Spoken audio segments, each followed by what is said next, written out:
Welcome back. We are now at our part 2 of our 15-minute flows.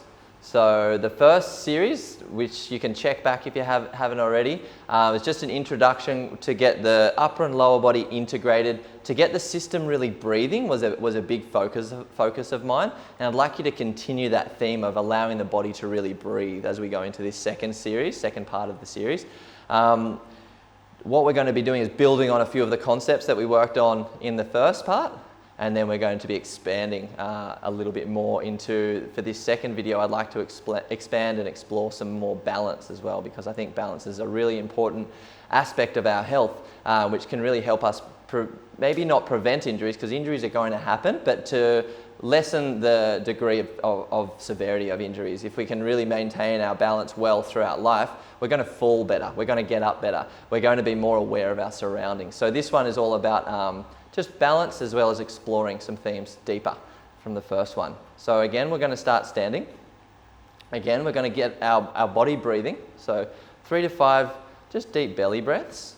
See if you can access that low part of the diaphragm and of the tummy as you're breathing. And see if you can inhale and exhale through the nose. So in and out through the nose. And if you can't, that's fine. But that's just something to work towards, perhaps. Getting as much breath in and out through the nose. Unless you're sprinting or talking, a nasal breath is generally best. We want the belly to expand out as we breathe in, and to bring itself back in, retract as we breathe out.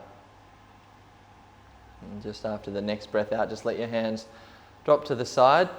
You can have your eyes open or closed here, but I'd just like you to send a little bit of a tremor through the body. And you can just begin by having the feet just bounce a little bit without lifting off the floor. Keep the heels and toes on the ground, but just send a little tremor all the way to the crown of the head, just by moving the feet into the floor, pushing the floor away. Good, and just feel that softness, that bounciness, and just that vibration moving through the whole system. Just allow your jaws to be soft, your chest to be soft, your tummy to be soft, your butt to be soft. Everything's just slowly getting rid of its conceived positions and ideas about where it should belong in time and space, and we're just letting everything soften for a moment. Go for another 5 seconds. And if you can, in 3, 2, 1, we're going to just stop. And just let the body recalibrate, whether it's tingles, if it's a heightened awareness of certain parts of the body, or a more global awareness of the body, just allow that to be. Slowly open the eyes, and we're going to rotate the spine, looking over the right shoulder. Left hand moves towards the lower back and kidneys on the right. Right hand moves toward the kidney, lower back on the left.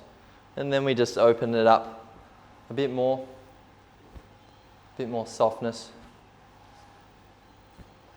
Jaws soft. The ball of the foot is pivoting as we move across the body.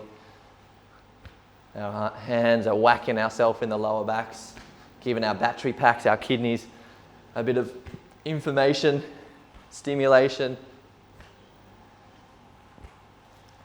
And this time we're going to see if we can scoop a little lower as we squat down, and then expand out like a little bit of a corkscrew. Down and up, down and up. Twisting is one action that we don't do enough in our day-to-day life, but it's required for the health of the spine, for the health of the organs, is that twisting pattern. Especially if we've been in a sedentary position, really give yourself a twist every day. Be as easy as you need to be, as easy as you like. Just go for 2 more each side. Go as deep into the squat as you like, or as shallow. 1 more each side. Good. And then we're just going to do a few movements with the spine that we kind of finished on last time, where we roll down from the head. Once the head's in line with the hips, we lead with the head. We're going to extend a little different now, and hinging all the way up. Rolling down, head first. Once the head is in line with the hips, take the bum back and lift the head and chest up. Next time you do this, I want you to do it very slowly. And as your head gets in line with the hips, I want you to press through your feet so that we can get some connection between our upper and lower body. I'm going to do this side on so you can see. So I roll down. As my head gets in line with my hips, I actually press the floor away so that my lower back doesn't have too much pressure on it. And I'm really trying to integrate my system. This is called just a very basic spinal wave. It was taught to me by the legends at Ido Portal and some of my teachers since then. It's a really nice way for the spine to oscillate. It's to change shape and to pump fluid above and below. So I'm trying to draw a nice big circle. And in our next installment, we're going to be working on circles and waves a lot more. So this is just a taster, the most basic one. I'd like you to now try a few bigger waves where we bend our knees and go all the way toward the floor. So I'm lowering down. Do this as slow as you need. And if you're not feeling coordinated or you're not sure exactly what's happening, don't worry. Lead with the head going down, lead with the head coming up. The hips are doing the opposite of what the top of the spine's doing. So just work with a few basic principles and just have a play. What I'd like is for you to get most of the angles out of this circle or wave. And now I'd like you to try a few, making the wave or the circle a little smaller.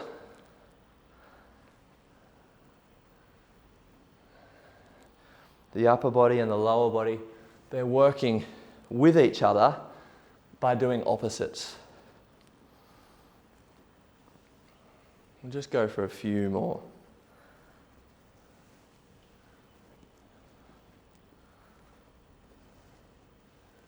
Make them smaller.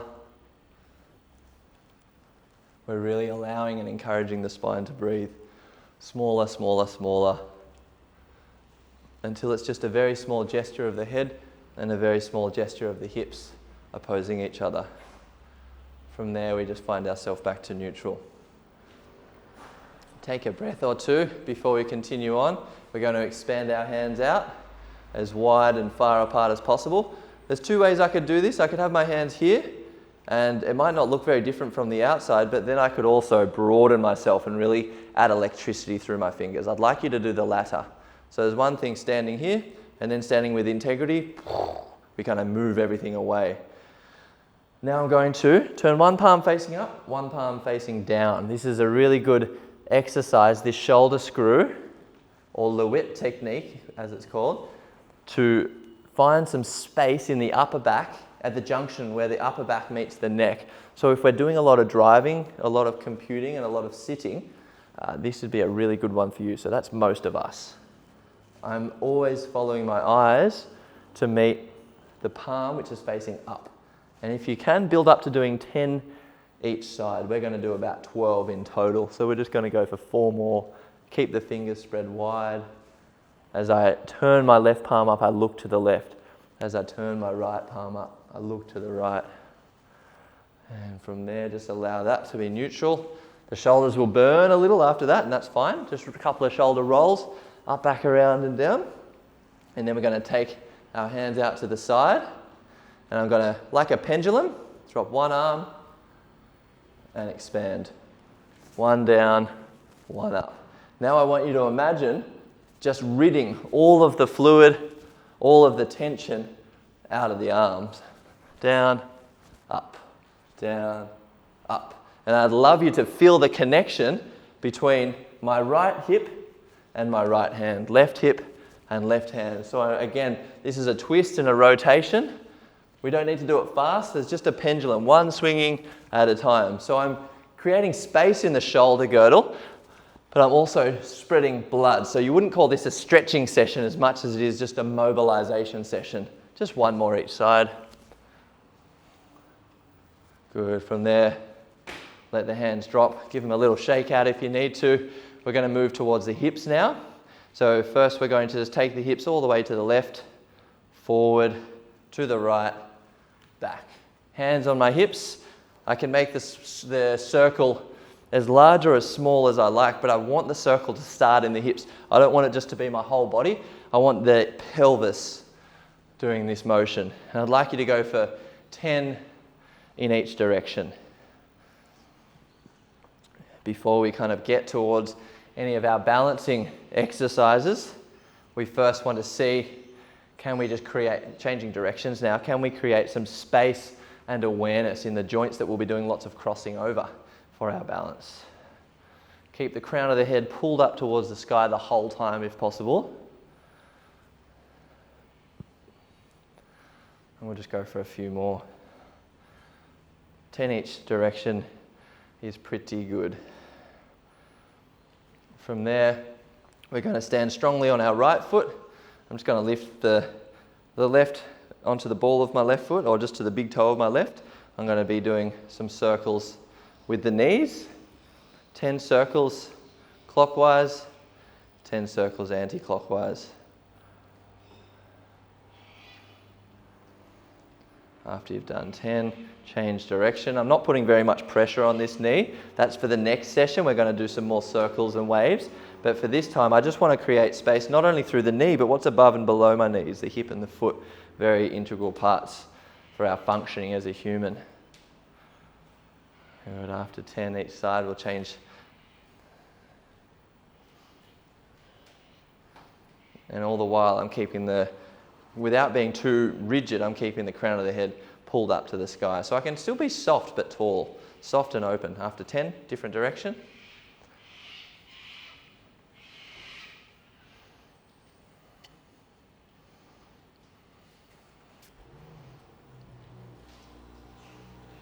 Good.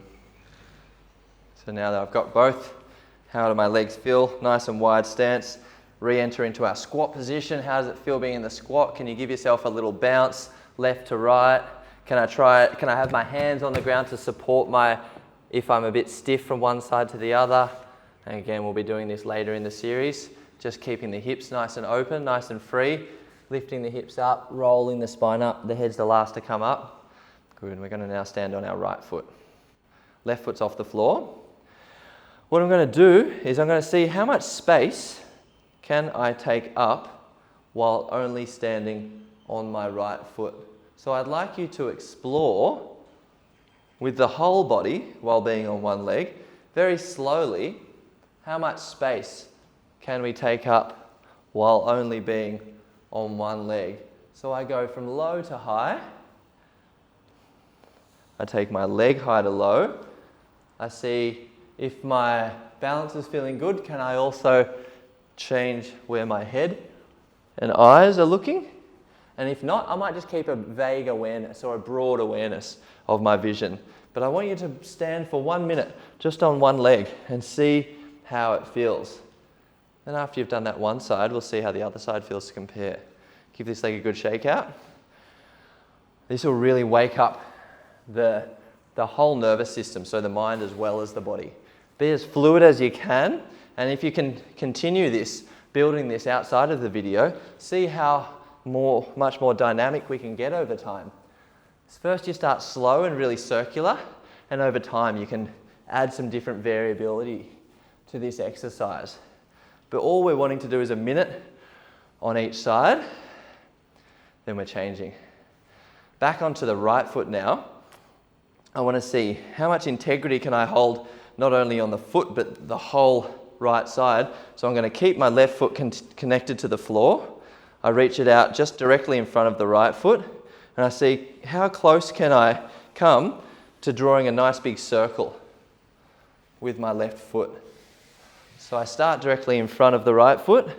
I need to lean forward, monitor pain in the knee if there's any existing injuries. Do it slowly.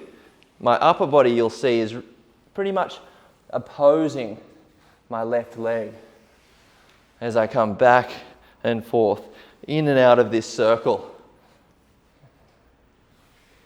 And I want the movement to be imperfect because life is imperfect.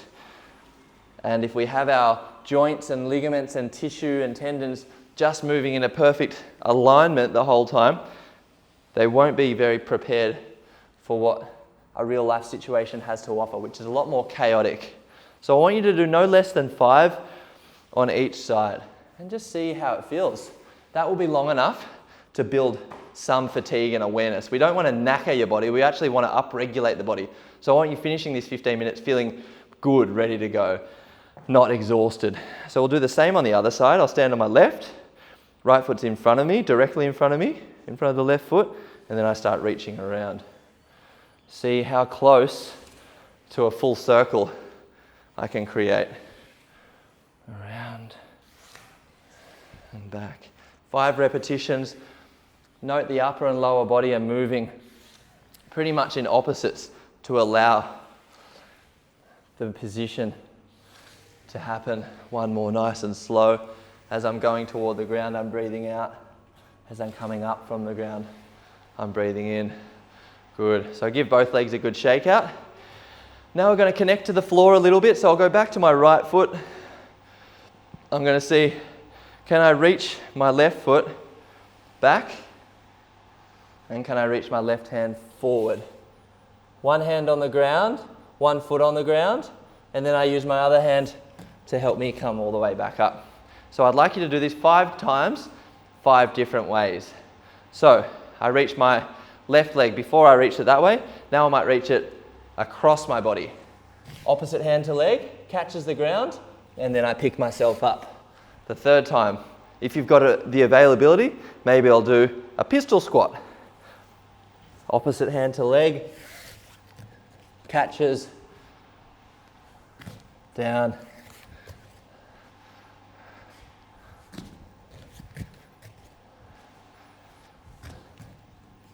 good. So 5 times, 5 different ways. Try not to let that right foot move at all, and then we'll do the same on the other side. Do this as slow as you need to. Left foot, so I need my right hand to touch the ground. And then I bring myself back. Then I might go different.